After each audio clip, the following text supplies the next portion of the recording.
بسم اللہ الرحمن الرحیم۔ دعا میں قافیہ بندی سے بچو۔ امام شافعی رحمہ اللہ تعالیٰ فرماتے ہیں کہ اما عائشہ صدیقہ رضی اللہ تعالیٰ عنہا نے خطیب مدینہ واعظ مدینہ ابن ابی سائب رضی اللہ تعالیٰ عنہ کو اپنے پاس بلایا۔ آپ نے انہیں 3 نصیحتیں کی اور فرمایا اگر آپ نے ان 3 نصیحتوں پر عمل نہ کی تو میں خود آپ کے ساتھ لڑوں گی۔ پہلی نصیحت یہ تھی کہ آپ اپنی دعا میں بتکلف قافیہ بندی سے بچو۔ قافیہ بندی کسے کہتے ہیں؟ قافیہ بندی کا مطلب یہ ہے کہ ہم آواز الفاظ کا استعمال، خصوصاً شعراء اپنے شعر کی خوبصورتی کے لیے ہم آواز الفاظ کا استعمال کرتے ہیں، تفخر اور تصنع اور تفخر کے لیے، تاکہ شعر میں خوبصورتی آ جائے۔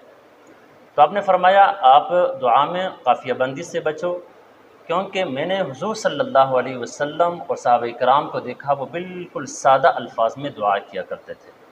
دوسری نصیحت یہ کی، فرمایا کہ آپ پورے ہفتے میں 1 دن واس کیا کرو، یا 2 دن یا 3 دن۔ پورے ہفتے میں 3 دن سے زیادہ واز نہ کیا کرو۔